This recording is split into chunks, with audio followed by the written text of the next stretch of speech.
Understanding the weather 7th class का chapter है। Second, introduction to weather. Weather का मतलब होता है किसी पर्टिकुलर जगह पर या पर्टिकुलर टाइम पर एटमॉस्फेयर की कंडीशन क्या होती है, उसे वेदर कहते हैं। ये बहुत जल्दी चेंज होता रहता है, कभी कुछ घंटों में चेंज हो जाता है तो कभी कुछ दिनों में। जैसे सुबह ठंड हो सकती है और दोपहर तक गर्मी हो जाती है। हम अपनी डेली लाइफ में वेदर के अकॉर्डिंग रिएक्ट करते हैं। विंटर में हम गर्म कपड़े पहनते हैं और समर में हल्का और कंफर्टेबल कपड़े हम पहनते हैं। इसका मतलब हमारे हमारी बॉडी वेदर को फील करती है। एटमॉस्फेयर क्या होता है? एटमॉस्फेयर गैस की एक लेयर होती है जो अर्थ को सराउंड करती है। इसी को हम सिंपल लैंग्वेज में हवा कहते हैं। ये लाइफ के लिए बहुत इम्पोर्टेंट है क्योंकि ये हमें ऑक्सीजन देती है, प्लांट को कार्बन डाइऑक्साइड मिलती है और सूरज की हार्मफुल रेडिएशन से हमें बचाती है। तो ये जो परत है गैसों की, ये एटमॉस्फेयर होती है। एटमॉस्फेयर को हम एक केक की तरह समझ सकते हैं जिसमें अलग अलग लेयर होती हैं। Layer of atmosphere. Layer of atmosphere में जो फर्स्ट लेयर है ये है ट्रोपोस्फेयर।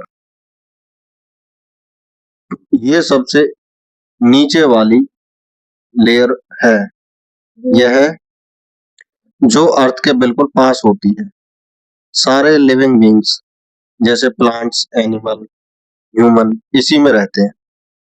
ज्यादातर जो वेदर है जैसे रेन, क्लाउड यानी बादल, तूफान, स्टॉर्म, हवा, इसी लेयर में सारी घटनाएं होती हैं।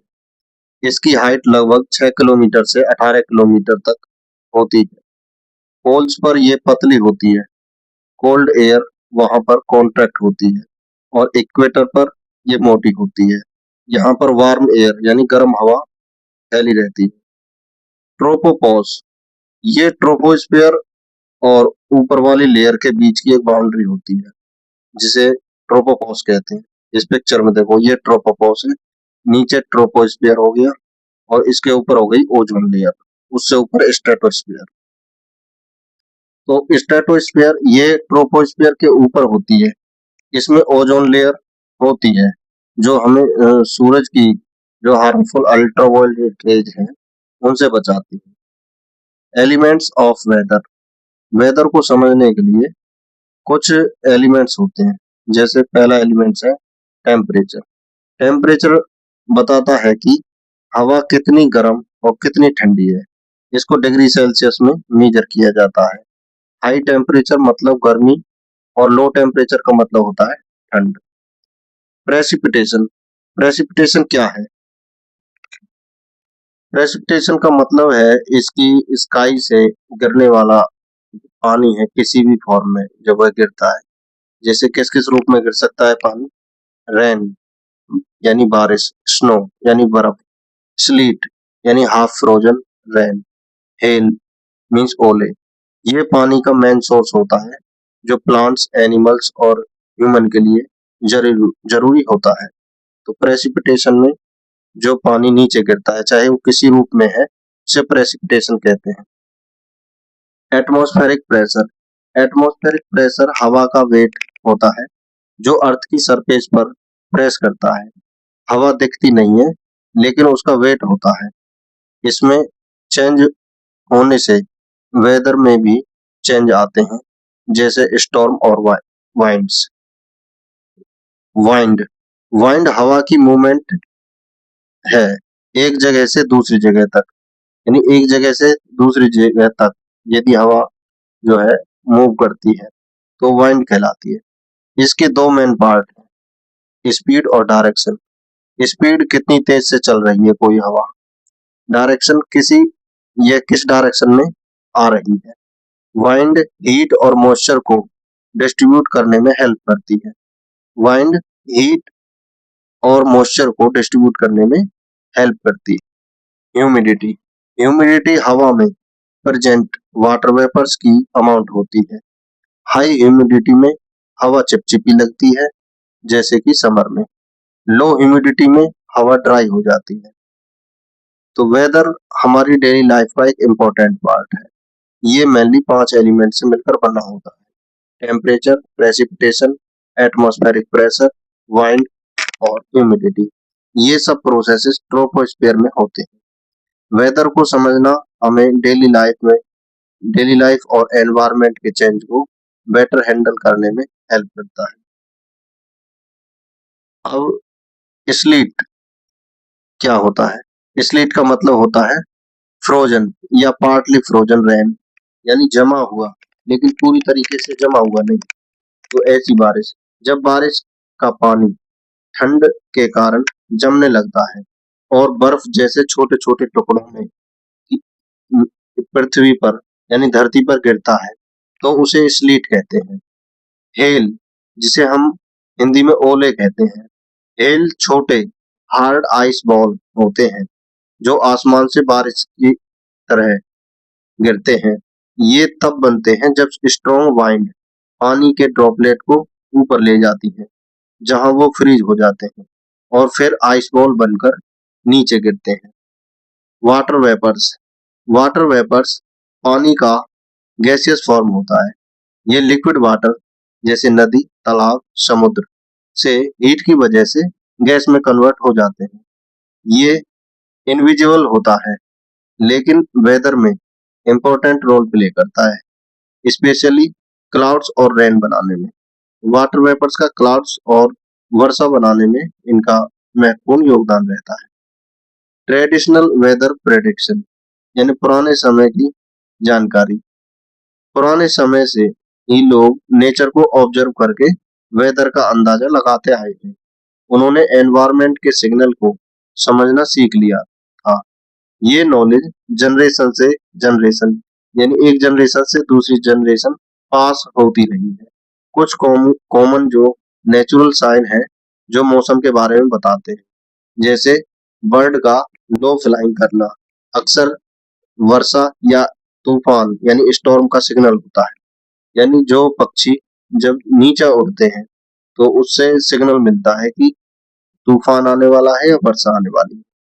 आंट्स का अपने एग्स को अपने अंडों को ऊपर ले जाना, यह बताता है कि हैवी रेन का इंडक्शन यानी हैवी वर्षा होने वाली है। स्क्विरल का नट्स कलेक्ट करना सीजनल चेंज को दिखाता है।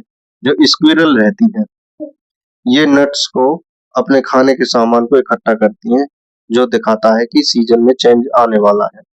फ्रॉग्स का लाउडली क्रॉक करना, जो मेंढक है वो तेज तेज आवाज निकालते हैं, इससे अंदाजा लगाया जाता है कि बारिश आने वाली है। पाइन कोन्स का ओपन और क्लोज होना, जो पाइन जो ट्री है वो ओपन या क्लोज होता है और ह्यूमिडिटी के चेंज को शो करता है। वह ह्यूमिडिटी के बारे में बताता है। आज भी इंडिया के कई रूरल एरिया में लोग मानसून का अंदाजा लगाने के लिए ट्रेडिशनल मेथड का यूज करते हैं। अब है मेटेरियोलॉजी। मेटेरियोलॉजी क्या है? मेटेरियोलॉजी मौसम के बारे में साइंटिफिक अध्ययन करना, साइंटिफिक स्टडी करना मौसम के बारे में, इसे मेटेरियोलॉजी कहते हैं। इसमें वेदर के पैटर्न, मौसम किस तरीके से चेंज होता है, चेंज और प्रोसेस को सिस्टमेटिक स्टडी किया जाता है। मौसम के बारे में गहन अध्ययन किया जाता है। इसी स्टडी के आधार पर वेदर फोरकास्टिंग की जाती है। मौसम का अनुमान लगाया जाता है, यानी फ्यूचर वेदर का प्रेडिक्शन यानी अंदाजा लगाया जाता है कि यह मौसम कैसा होने वाला है। कुछ नेचर प्रकृति के संकेत रहते हैं जिन्हें हम नेचर्स क्लू कहते हैं, उनके हिसाब से भी मौसम का अंदाजा लगाया जाता है। जैसे आंट्स बिहेवियर, जब आंट्स अपने एग को हायर ग्राउंड पर शिफ्ट करती हैं, इसका मतलब होता है कि जल्दी हैवी रेन आने वाली है। ये उनका नेचुरल सर्वाइवल मैकेनिज्म है। फ्रॉग क्रॉकिंग, फॉरेस्ट एरिया जैसे वेस्टर्न घाट में फ्रॉग का बहुत तेज आवाज में क्रॉक करना, आवाज निकालना रेन आने का सिग्नल होता है। फ्रॉग ह्यूमिडिटी और मॉइस्चर के चेंज को आसानी से अनुभव कर लेते हैं, सेंस कर लेते हैं। पाइन कोन बिहेवियर, पाइन कोन्स जो ट्रीज है वो ह्यूमिडिटी के अकॉर्डिंग रिएक्ट करते हैं। यदि ह्यूमिड कंडीशन है यानी ज्यादा ह्यूमिडिटी है तो उसमें वो क्लोज हो जाते हैं ताकि जो उसके बीज हैं वो सेफ रहें। लेकिन ड्राई कंडीशन में ये ओपन हो जाते हैं, खुल जाते हैं ताकि जो बीज है वो आसानी से फैल सके। तो इसमें हम कंक्लूजन क्या निकालते हैं? वेदर को समझने के लिए सिर्फ मॉडर्न साइंस ही नहीं बल्कि ट्रेडिशनल नॉलेज भी बहुत इंपॉर्टेंट है। नेचर के सिग्नल हमें एनवायरनमेंट के चेंज के बारे में पहले से ही अलर्ट कर देते हैं। मेटेरियोलॉजी के सब ऑब्जर्वेशन को साइंटिफिक तरीके से स्टडी करके एक्यूरेट मौसम फोरकास्टिंग यानी मौसम के आइडिया लगाने में हेल्प करती है। इस चित्र में देखो, ये जो है आंट्स दिखाई गई है अपने अंडों को जो ऊंचाई पे ले जाती है। ये जो मेढक है, फ्रॉग है, ये तेज आवाज निकालता है जब सीजन चेंज होने वाला होता है, मौसम चेंज होने वाला होता है। इसी प्रकार ये जो कॉर्न, फाइन कॉर्न है, ये भी खुलते और बंद होते हैं ह्यूमिडिटी के हिसाब से।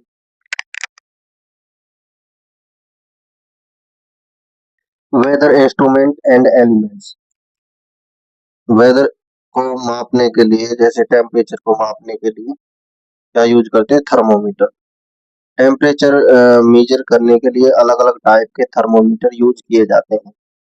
कुछ थर्मोमीटर सिर्फ करंट या एम्बियंट यानी उसी समय का टेम्परेचर मेजर करते हैं तुरंत का ही। दूसरे थर्मोमीटर ऐसे हैं जैसे मैक्सिमम मिनिमम थर्मोमीटर, वो पूरे दिन का हाईएस्ट और लोएस्ट टेम्परेचर रिकॉर्ड कर सकते हैं। ट्रेडिशनल थर्मोमीटर्स में अक्सर एक कलर्ड लिक्विड होता है जैसे मरकरी या अल्कोहल। जब टेम्परेचर बढ़ता है तो यह लिक्विड एक्सपेंड करता है ट्यूब के अंदर और ऊपर चढ़ जाता है। जब टेम्परेचर कम होता है तो लिक्विड कॉन्ट्रैक्ट होकर नीचे आ जाता है। इसी प्रोसेस से टेम्परेचर का मेजरमेंट किया जाता है। आजकल डिजिटल थर्मोमीटर ज्यादा यूज हो रहे हैं। ये ज्यादा एक्यूरेट, ज्यादा सही होते हैं और ज्यादा डाटा रिकॉर्ड और स्टोर कर सकते हैं। वेदर स्टेशन जो होते हैं, मौसम जहाँ पे मापा जाता है, मौसम का आइडिया लगाया जाता है, उन स्टेशन में भी इनका यूज होता है। टेम्परेचर डाटा को यूज कुछ इम्पोर्टेंट स्टैटिक्स निकालने के लिए किया जाता है। टेम्परेचर डाटा का यूज कुछ जरूरी स्टैटिक्स आकलन करने के लिए किया जाता है, जैसे रेंज ऑफ टेम्परेचर। ये मैक्सिमम और मिनिमम टेम्परेचर के बीच का डिफरेंस होता है। यह अक्सर 24 घंटे के लिए होता है। इसमें जो फॉर्मूला लगता है रेंज, रेंज निकालते हैं मैक्सिमम टेम्परेचर में से मिनिमम टेम्परेचर को सब्सट्रैक्ट किया जाता है तो आती है रेंज ऑफ टेम्परेचर। एक है मीन डेली टेम्परेचर। यह एक दिन का एवरेज टेम्परेचर होता है। इसको कैलकुलेट करने के लिए मैक्सिमम और मिनिमम टेम्परेचर को दोनों को ऐड करके 2 से डिवाइड कर देते हैं। तो फॉर्मूला इस तरीके से बनता है, मीन डेली टेम्परेचर का mean daily temperature is equal to maximum temperature, उस दिन का मैक्सिमम टेम्परेचर और उसी दिन का मिनिमम टेम्परेचर, दोनों को जोड़ के उसको डिवाइड कर देते हैं 2 से। ये कैलकुलेशन मौसम पैटर्न को समझने और कंपेयर करने में हेल्प करते हैं। नेक्स्ट जो टॉपिक है, India meteorological department. India meteorological department की स्थापना जो हुई 1875 में हुई थी। ये इंडिया की सबसे पुरानी साइंटिफिक इंस्टीट्यूशन में से एक है। इसका मेन काम मौसम को ऑब्जर्व करना होता है, क्लाइमेट का स्टडी करना और वेदर फोरकास्टिंग करना, वेदर के बारे में लोगों को जानकारी देना। ये नेचुरल डिसास्टर जैसे साइक्लोन या फिर हैवी रेनफॉल या फिर बाढ़ या फिर हीट वेव के बारे में भी चेतावनी देने का काम करता है ताकि लोगों को जान और प्रॉपर्टी को बचाया जा सके। जो इंडियन मेट्रोलॉजिकल डिपार्टमेंट है, इसकी जो स्थापना हुई थी 1875 में हुई थी। ये इंडिया का सबसे पुरानी साइंटिफिक इंस्टीट्यूशन है जो मौसम के बारे में जानकारी देता है। ये नेचुरल डिसास्टर जैसे साइक्लोन या फिर हैवी रेनफॉल, बाढ़ या फिर हीट वेव के बारे में बताता है ताकि लोग पहले से ही सतर्क हो जाएं। आईएमडी का मुख्य उद्देश्य जो मोटो है, एदेत्यात् जयते वृष्टि। ये एक संस्कृत की लाइन है जिसका मतलब है सूर्य से ही वर्षा होती है। ये लाइन बताती है कि रेन बनने में, वर्षा बनने में सूरज का बहुत इम्पोर्टेंट रोल है। साइंटिफिक तरीके से समझे तो सूरज की जो हीट हीट है उससे ओशियन, रिवर और झीलों का पानी इवेपोरेट हो जाता है। इवेपोरेट होकर के वाटर वेपर्स में बदल जाता है। ये वाटर वेपर्स एटमॉस्फेयर में चले जाते हैं और वहां ठंडे होकर वो बादलों में चेंज हो जाते हैं। वहां पर क्लाउड्स बन जाते हैं। जब ये क्लाउड्स हैवी हो जाते हैं तो वर्षा के रूप में ये पानी के फॉर्म में अर्थ पर यानी पृथ्वी पर गिर जाते हैं। इस तरह सूरज रेनफॉल के लिए एक मेन सोर्स होता है। ये मोटो एक प्राचीन ग्रंथ मनुस्मृति से लिया गया है। इससे पता चलता है कि पुराने समय में भी लोग नेचर, प्रकृति के प्रोसेस को अच्छी तरह से समझते थे। इसका पूरा वाक्य है, from the sun arise rain, from rain comes food and from food living beings originate. ये पूरा स्टेटमेंट एक नेचुरल साइकिल को एक्सप्लेन करता है कि सूरज हीट देता है। सूरज क्या देता है? हीट देता है, जो इवेपोरेशन प्रोसेस स्टार्ट करता है। इवेपोरेशन प्रोसेस से वर्षा होती है और वर्षा की वजह से क्रॉप ग्रो होते हैं, फसल होती है और हमें फूड मिलता है। सभी लिविंग बींग्स जैसे ह्यूमन, एनिमल और प्लांट्स, ये सभी फूड पर डिपेंड करते हैं। इस तरह यह स्टेटमेंट बताता है कि सूरज, वर्षा और फूड और लाइफ सब एक दूसरे से कनेक्ट है। अगर सूरज ना हो तो वर्षा नहीं होगी और यदि वर्षा ना हो तो खाना नहीं होगा और खाना ना हो तो लाइफ पॉसिबल नहीं होगी। इसलिए आईएमडी का मोटो सिर्फ एक लाइन नहीं है, बल्कि नेचर और लाइफ, प्रकृति और जीवन के बीच की एक डीप कनेक्शन को समझाता है। ये यहाँ पर आईएमडी यानी इंडिया मेट्रियोलॉजिकल डिपार्टमेंट का लोगो दिखा रखा है, भारत मौसम विज्ञान विभाग। Precipitation and rainfall measurement. Precipitation का मतलब है एटमॉस्फेयर से गिरने वाला पानी किसी भी फॉर्म में, चाहे वर्षा के फॉर्म में, चाहे स्नो बर्फ के फॉर्म में, चाहे स्लीट के फॉर्म में, चाहे हेल के फॉर्म में, चाहे ओल, हेल मीन्स ओलो के फॉर्म में। रेनफॉल को मेजर करने के लिए कि कितनी वर्षा हुई है, एक इंस्ट्रूमेंट यूज होता है जिसे रेन गेज कहते हैं। रेन गेज में एक फनल होता है जो पानी को कलेक्ट यानी इकट्ठा करता है और नीचे के सिलेंडर में भेजता है। सिलेंडर पर एक स्केल लगा होता है जिसे पानी की मात्रा यानी क्वांटिटी मापी जाती है, मेजर की जाती है। रेनफॉल को मिलीमीटर में मेजर किया जाता है। उदाहरण के लिए, एग्जाम्पल के लिए, अगर सिलेंडर में पानी की हाइट 5 mm है तो इसका मतलब है कि उस एरिया में 5 mm रेनफॉल हुई है। अगर न्यूज में बताया जाए कि किसी जगह पर 30 mm रेनफॉल हुई है तो इसका मतलब है कि पानी अगर पानी ना बहता, ना इवेपोरेट होता और ना ही एब्जॉर्ब होता तो ग्राउंड पर 30 mm थिक पानी की एक लेयर बन जाती। यहाँ पर एक रेन गेज दिखाया गया है जिसमें एक कलेक्टिंग फनल है जो वाटर को कलेक्ट करता है। नीचे एक मेजरिंग स्केल है जो बताता है कि पानी इसमें कितना भर गया है और ये जो नंबरिंग दिखा रखी है ये mm में होती है। तो mm में वर्षा का पता लगाया जाता है। अब बात करते हैं एटमॉस्फेरिक प्रेशर की। एटमॉस्फेरिक प्रेशर हवा का वेट होता है जो अर्थ की सरफेस पर प्रेशर डालता है। हवा दिखती नहीं है लेकिन उसका वेट होता है और वो प्रेशर क्रिएट करती है। कभी कभी हमें लगता है कि हवा हैवी हो गई है, स्पेशली थंडर स्टॉर्म से पहले। ये फीलिंग एटमॉस्फेरिक प्रेशर के चेंज की वजह से होती है। एटमॉस्फेरिक प्रेशर एल्टीट्यूड यानी ऊंचाई के साथ साथ चेंज होता रहता है। यदि सी लेवल पर बात करें, सम, जो समुद्र होते हैं उसके सरफेस पर बात करें तो प्रेशर ज्यादा होता है क्योंकि ऊपर हवा ज्यादा होती है।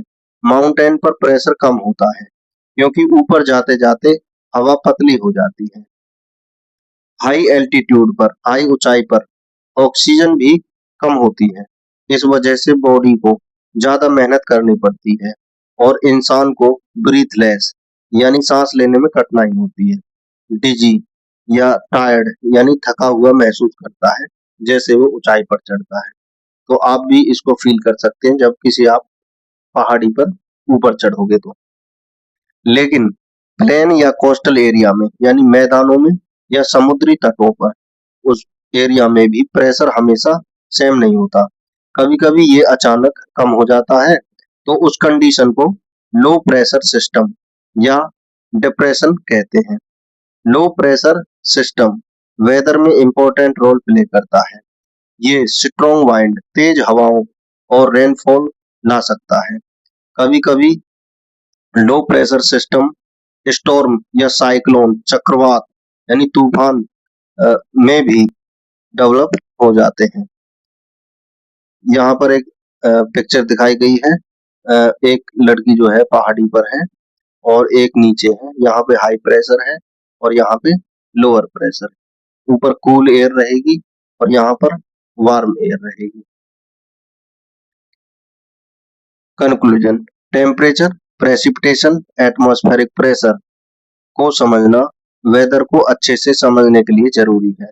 थर्मोमीटर और रेन गेज जैसे इंस्ट्रूमेंट इन्हें एक्यूरेटली मेजर करने में हेल्प करते हैं और एटमॉस्फेरिक प्रेशर के चेंजेस हमें स्टॉर्म यानी तूफान और साइक्लोन यानी चक्रवात जैसे वेदर फेनोमेना को समझने में मदद करते हैं। Weather element and instrument, importance of measuring atmospheric pressure. Atmospheric pressure को समझने की क्या इम्पोर्टेंस है? एटमॉस्फेरिक प्रेशर को मेजरमेंट यानी मापने, मेजर करना इम्पोर्टेंट है क्योंकि यह हमें मौसम कंडीशन को समझने और प्रिडिक्ट यानी अंदाजा लगाने में हेल्प करता है। प्रेशर में चेंज आने से हमें पता चल सकता है कि आगे वर्षा या तूफान या साइक्लोन आ सकता है। प्रेशर का अचानक कम होना एक तूफान, स्टॉर्म या बैड वेदर यानी बुरे मौसम का सिग्नल होता है। हाई प्रेशर अक्सर क्लियर और काल्म वेदर को शो करता है। यदि प्रेशर हाई है तो मौसम साफ होगा। ये मेटेरियोलॉजिस्ट जो मौसम वैज्ञानिक हैं वो वेदर फोरकास्टिंग में हेल्प करता है। एविएशन, नेविगेशन और डिजास्टर मैनेजमेंट में भी इसका काफी यूज होता है। एविएशन मीन्स जो अ, हवाई यात्राएं हैं, नेविगेशन जो समुद्री यात्राएं हैं और जो आपदाएं हैं, प्राकृतिक आपदाएं हैं, उनमें ये काफी हेल्प करता है। कौन लोग एटमॉस्फेरिक प्रेशर डाटा यूज करते हैं? Atmospheric pressure, people who use atmospheric pressure data, meteorologist जो वेदर फोरकास्ट के लिए जो मौसम वैज्ञानिक होते हैं, पायलट्स जो हवाई जहाज वगैरह एयरप्लेन वगैरह चलाने में इसका यूज करते हैं, सेलर और नेविगेटर्स जो समुद्री यात्राएं हैं उनके लिए, साइंटिस्ट और रिसर्चर्स जो साइंटिस्ट और रिसर्चर हैं वो, और माउंटेनियर्स जो पर्वतारोही रहते हैं जो पर्वतों पर चढ़ते हैं, और आर्मी पर्सनल जो हाई एल्टीट्यूड एरिया में काम करते हैं। बात करते हैं नेक्स्ट जो आता है बैरोमीटर। एटमॉस्फेरिक प्रेशर मेजर करने का एक इंस्ट्रूमेंट है जिसे हम बैरोमीटर बोलते हैं। बैरोमीटर एक इंस्ट्रूमेंट है जो एटमॉस्फेरिक प्रेशर मेजर करता है। इसके डिफरेंट टाइप, अलग अलग टाइप होते हैं जैसे मरकरी बैरोमीटर और एनीरॉयड बैरोमीटर। मेजरमेंट की जो यूनिट है एटमॉस्फेरिक प्रेशर की वो है मिलीबार, जिसे एमबी भी कहते हैं शॉर्ट फॉर्म में। सी लेवल पर नॉर्मल प्रेशर लगभग 1013 एमबी होता है। अगर प्रेशर 1000 एमबी से कम हो जाए तो ये लो प्रेशर सिस्टम या डिप्रेशन को शो करता है, जो कि एक तूफान यानी स्टॉर्म ला सकता है यदि प्रेशर 1000 एमबी से नीचे जाए तो। Atmospheric pressure at high altitude, जैसे जैसे हम सी लेवल से ऊपर जाते हैं एटमॉस्फेरिक प्रेशर कम होता जाता है। क्योंकि हवा पतली होती जाती है। हाई एल्टीट्यूड यानी ऊंचाई पर जाकर के ऑक्सीजन कम हो जाती है। बॉडी को कम ऑक्सीजन मिलती है, इसलिए सांस लेने में मुश्किल हो जाती है। इंसान को ब्रीथलेस, डिजी या टायर्ड फील हो सकता है। इसलिए हाई एल्टीट्यूड प्लेस पर ट्रेवल करने वाले लोगों को बीच बीच में रुकना चाहिए ताकि बॉडी एडजस्ट हो सके। इस प्रोसेस को एक्लीमेटाइजेशन कहते हैं। Example, in Indian Army personnel Khardung La Ladakh में एक जगह है। जैसे एरिया में जब वो जाते हैं या सर्विस करते हैं, यह जगह 5600 मीटर से ज्यादा हाइट पर है। यहाँ एटमॉस्फेरिक प्रेशर लगभग 650 मिली बार होता है, जो समुद्र के लेवल से काफी कम है। इतनी कम ऑक्सीजन में काम करना बहुत चैलेंजिंग होता है। इस पिक्चर में देखो यहाँ पे क्या है। ये जो पिक्चर दिखाई गई है, खारडोंगला टॉप है। यहाँ पे 18,380 फीट ऊंचा दिखाया गया है। Highest motorable road in the world. ठीक है। वाइंड वाइंड या विंड, कभी वाइंड कहते हैं कभी विंड कहते हैं। ठीक है, वो अपने ऊपर वो अलग अलग वो है उच्चारण करने का तरीका। वाइंड हवा को मूवमेंट है जो हाई प्रेशर एरिया से लो प्रेशर एरिया की तरफ चलती है। तो विंड क्या है? ये विंड हवा की एक मूवमेंट है जो हमेशा हाई प्रेशर एरिया से लो प्रेशर एरिया की तरफ होती है। विंड को डिस्क्राइब करने के दो मेन फैक्टर हैं। एक है स्पीड, एक है डायरेक्शन। स्पीड क्या है? स्पीड हवा कितनी तेज से चल रही है उसे स्पीड बोलेंगे। हवा किस डायरेक्शन से आ रही है, तो ये दूसरे हो गया। विंड का इंपॉर्टेंस क्या है? वेदर फोरकास्टिंग में हेल्प करता है। जो हवा से वेदर फोरकास्टिंग, उसका आइडिया लगा सकते हैं मौसम का। रेनफॉल पैटर्न को भी ये प्रभावित करता है। फ्लाइंग और सेलिंग पर ये प्रभाव डालता है। एरोप्लेन वगैरह जो फ्लाई करते हैं या फिर सेलिंग करते हैं समुद्री जहाज, उनमें वो इसमें इसका प्रभाव देखने को मिलता है। फार्मर को रेन, वर्षा का आइडिया लगाने में भी हेल्प करती है। हाई वाइंड स्पीड से सॉइल जल्दी ड्राई हो जाती है, जो मिट्टी है वो जल्दी सूख जाती है यदि तेज हवा हो तो, जो एग्रीकल्चर को भी इफेक्ट करती है। अब instrument to measure the wind. हवा को मापने के लिए क्या इंस्ट्रूमेंट? एक है वाइंड वैन, जिसे वेदर वैन भी कहा जाता है। वाइंड में वैन का यूज वाइंड की डायरेक्शन को मेजर करने के लिए होता है। इसमें होता है, एक तो होता है रोटेटिंग आर्म, एक साइड पॉइंटर होता है और दूसरी साइड में होती है टेल। जब वाइंड ब्लो करती है तो टेल पुश होता है और पॉइंटर वाइंड की डायरेक्शन दिखाता है। ये लाइट ब्रीज में भी काम करता है, यदि हवा कम भी चल रही हो तब भी ये काम करता है। वाइंड सॉक एक एक स्पेशल टाइप का वाइंड वैन होता है जो एयरपोर्ट पर यूज होता है। ये कॉन्सेप्ट क्लॉथ ट्यूब होती है, वाइंड की डायरेक्शन शो करती है। पायलट को टेक ऑफ और लैंडिंग के समय ये हेल्प करती है। इंडस्ट्रीज में भी यूज होती है, जहां पर गैस, जिस इंडस्ट्री में गैस या एस रिलीज होती है वहां पर भी इसका यूज होता है। एनीमोमीटर किसे कहते हैं? एनीमोमीटर हवा की स्पीड मापने के लिए एक इंस्ट्रूमेंट है जो यूज किया जाता है। इसमें 3 या 4 मेटल कप होती है जो एक वर्टिकल रोड पर लगी होती है। वाइंड आने पर कप्स रोटेट करते हैं और जितनी स्ट्रॉन्ग वाइंड होगी उतनी फास्ट रोटेशन होगी। ये वो कप है जो रोटेट करते हैं। नीचे लगा मीटर रोटेशन काउंट करता है। एक नीचे एक मीटर रोटेशन लगा रहता है इसकी, वो काउंट करता है कितनी बार ये घूमे हैं। इसके बेसिस पर वाइंड स्पीड यानी किलोमीटर पर आवर में वाइंड की जो स्पीड है वो कैलकुलेट की जाती है। ये वाइंड वैन है जो कपड़े से मिलकर बनता है। ठीक है, ये पिक्चर में देखो यहाँ पे वाइंड वैन। तो एटमॉस्फेरिक प्रेशर और वाइंड वेदर के इम्पोर्टेंट एलिमेंट हैं। बैरोमीटर, वाइंड वैन और एनीमोमीटर जैसे इंस्ट्रूमेंट इन्हें अच्छी तरीके से मेजर करने में हेल्प करते हैं। ये data weather forecasting, safe travel, agriculture और एनवायरनमेंट को समझने के लिए बहुत ही यूजफुल होते हैं। अगला जो एलिमेंट है वेदर उसका वेदर का वो है ह्यूमिडिटी। ह्यूमिडिटी वेदर का एक इम्पोर्टेंट एलिमेंट है। ये हवा में प्रेजेंट वाटर वेपर्स यानी जल वाष्प की अमाउंट को शो करता है। ह्यूमिडिटी सिर्फ एक फैक्टर पर डिपेंड नहीं करती, बल्कि कई फैक्टर्स पर डिपेंड करती है। ह्यूमिडिटी को हिंदी में आर्द्रता कहते हैं।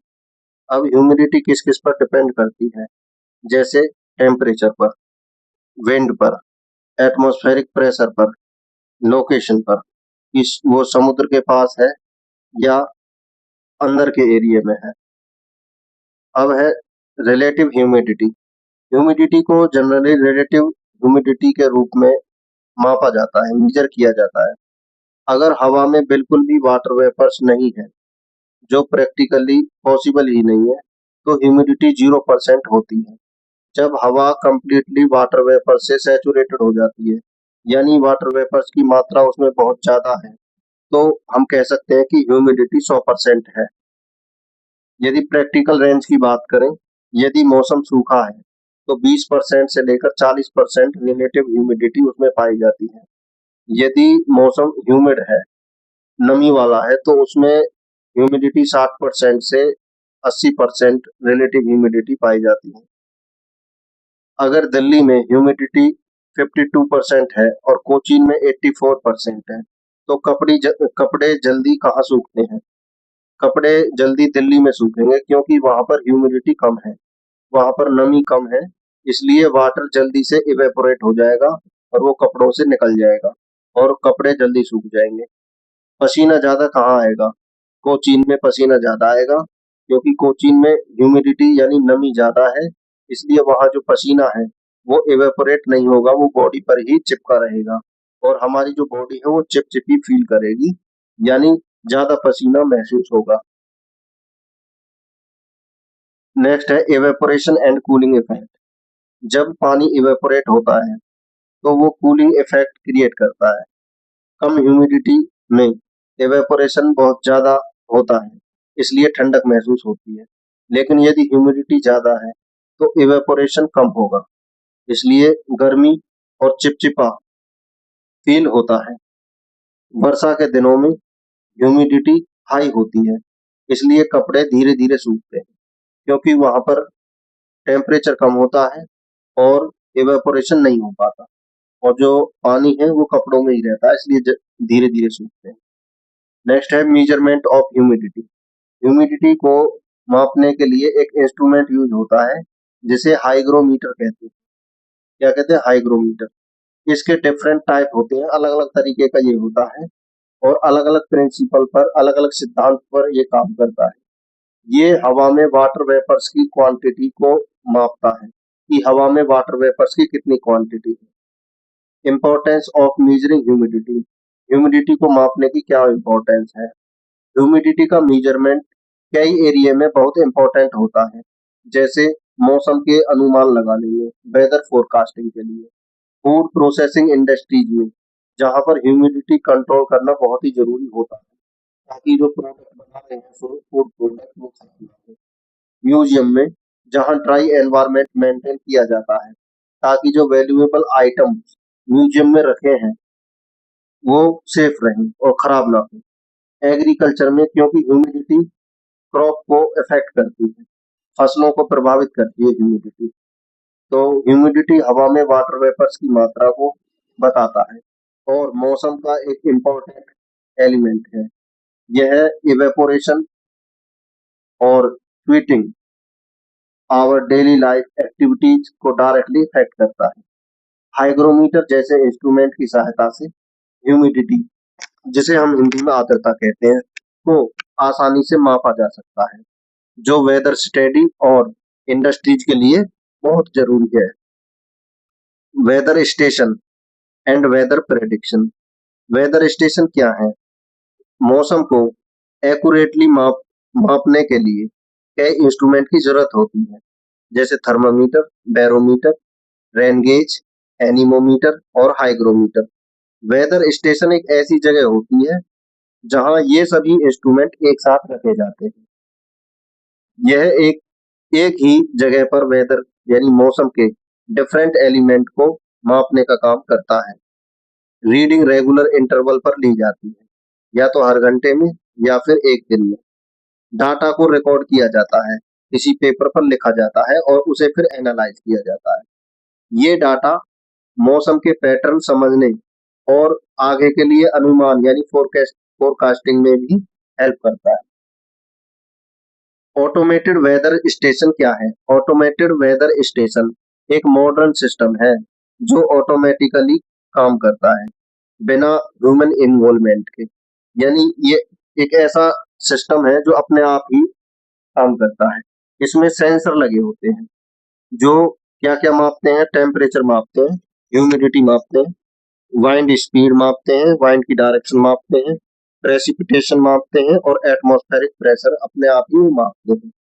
ये डाटा लगातार रिकॉर्ड और स्टोर करता है। एक्यूरेट और टाइमली समय पर ही ये मौसम के बारे में इंफॉर्मेशन देता रहता है। इसमें मैनुअल ऑब्जर्वेशन की जरूरत नहीं होती है। इस पिक्चर में AWS यानी ऑटोमेटेड वेदर स्टेशन दिखाया गया है, जो एक ग्लेशियल झील है सिक्किम के अंदर। वहां पर AWS के यूज क्या है? AWS एग्रीकल्चर फार्मर्स को क्रॉप प्लानिंग और इरिगेशन में हेल्प करता है कि क्या फसल बोएं और क्या मौसम हो सकता है आगे। तो किसान इसका आइडिया लगाकर अपने हिसाब से फसल बोने का काम करते हैं। एविएशन में इसका यूज बहुत होता है। एयरक्राफ्ट की सेफ सुरक्षित तरीके से टेक ऑफ करने के लिए या फिर लैंडिंग करने के लिए AWS की सहायता दी जाती है। नेविगेशन में शिप और सी ट्रेवल के लिए AWS की हेल्प ली जाती है। एनवायरमेंटल मॉनिटरिंग में और डिसास्टर मैनेजमेंट, कोई प्राकृतिक आपदा आ जाए उसमें भी AWS का ही इसकी सहयोग जो है लिया जाता है। 2023 में नेशनल डिसास्टर मैनेजमेंट अथॉरिटी ने सिक्किम के एक ग्लेशियल झील पर लेक पर एक AWS लगाया था, जो 4800 मीटर से भी ज्यादा हाइट पर है।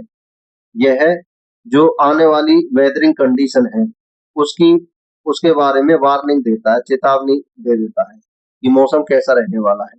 तो ग्लेशियल लेक फ्लड जैसे बाढ़ जैसे आपदा डिसास्टर को प्रिवेंट करने में रोकने में हेल्प करता है। Predicting the weather, weather prediction मौसम प्रेडिक्शन मेट्रोलॉजिस्ट करते हैं। मौसम वैज्ञानिक मौसम का पता लगाते हैं। जो वेदर स्टडी करने वाले साइंटिस्ट होते हैं, मौसम का स्टडी करने वाले साइंटिस्ट होते हैं। ये वेदर स्टेशन से लॉन्ग पीरियड तक डाटा इकट्ठा करते रहते हैं। साइंटिफिक मेथड्स और टेक्नोलॉजी का यूज करके डाटा को एनालाइज करने का काम करते हैं।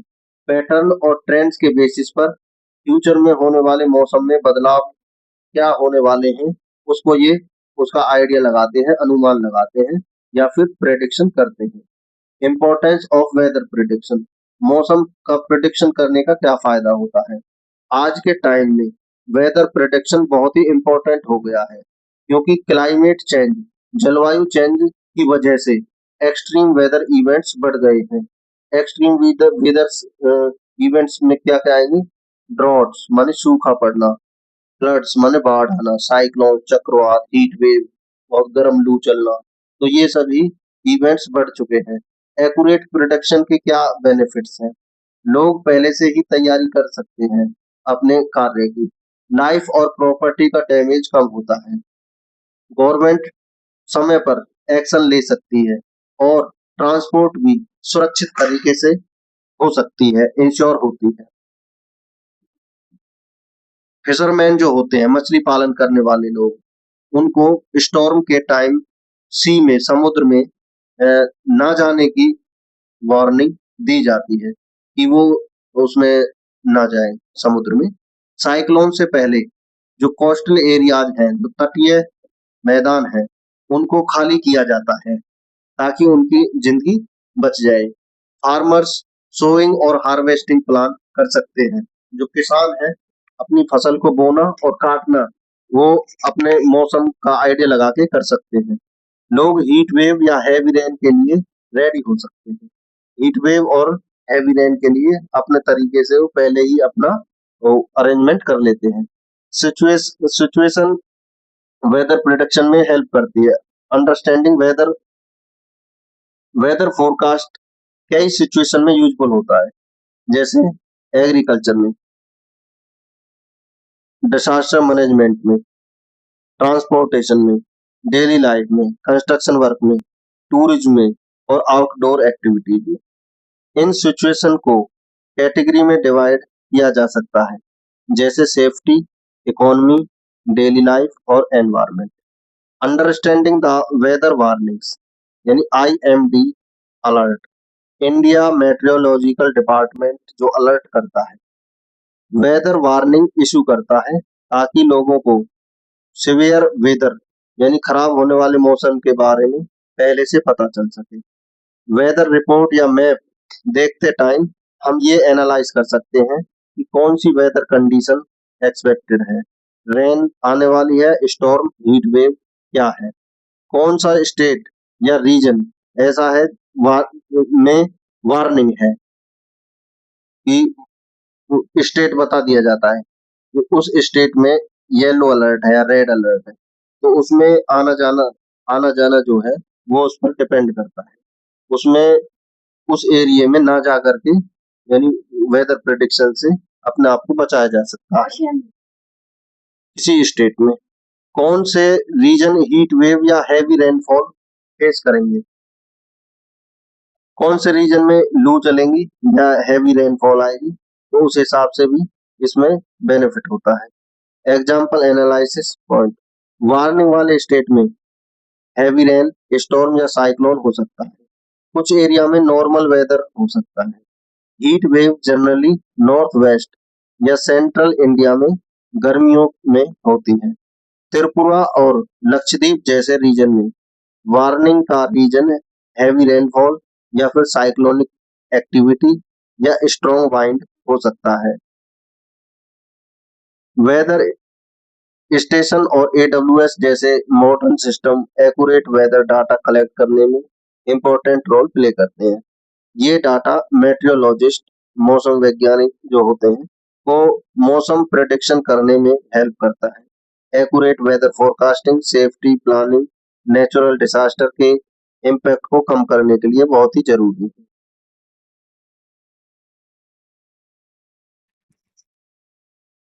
और इस चैप्टर में और क्या देखते हैं, एलिमेंट्स दैट डिफाइन वेदर। किसी भी प्लेस पर वेदर को डिफाइन करने के लिए 5 एलिमेंट्स होते हैं: temperature, humidity, precipitation, wind and atmospheric pressure, जिनके बारे में हम पढ़ चुके हैं। इन सब एलिमेंट्स की कंडीशन मिलकर किसी जगह का वेदर बताती है। एग्जाम्पल के लिए, अगर टेम्परेचर हाई है, ह्यूमिडिटी लो है और वाइंड तेज है, तो वेदर हॉट और ड्राई होगा।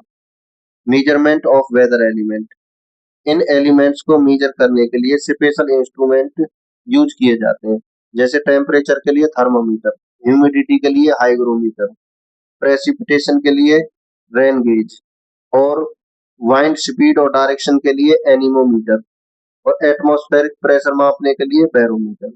इन इंस्ट्रूमेंट से जो डाटा कलेक्ट होता है उसे वेदर को मॉनिटर किया जाता है। फ्यूचर वेदर का आइडिया प्रेडिक्शन किया जाता है। Dominance of different elements, her time या सिचुएशन में सभी एलिमेंट्स इक्वली इम्पोर्टेंट नहीं होते। कभी कभी कोई एक एलिमेंट बहुत ज्यादा इम्पोर्टेंट हो जाता है, जैसे जुलाई के महीनों में, जिसे हम मानसून सीजन भी कहते हैं।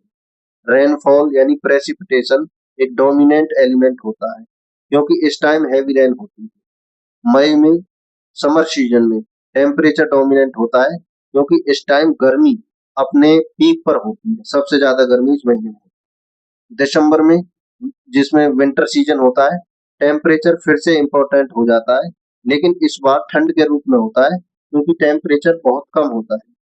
साइक्लोन के टाइम एटमॉस्फेरिक प्रेशर सबसे इम्पोर्टेंट होता है, क्योंकि लो प्रेशर सिस्टम क्रिएट हो जाता है और वो साइक्लोन बनाता है। लू चलने के टाइम पे नॉर्थ इंडिया में समर सीजन में वाइंड डोमिनेंट होती है, क्योंकि लू स्ट्रॉन्ग, हॉट बहुत गर्म, और डस्टी वाइंड होती है, बहुत ज्यादा डस्ट उड़ती है। फॉरेस्ट फायर के टाइम पे वाइंड का बहुत इंपॉर्टेंट रोल होता है, क्योंकि तेज हवा आग को जल्दी से फैला देती है। Link between weather and climate, वेदर और क्लाइमेट क्लोजली एक दूसरे से कनेक्टेड है, लेकिन दोनों एक समान नहीं है।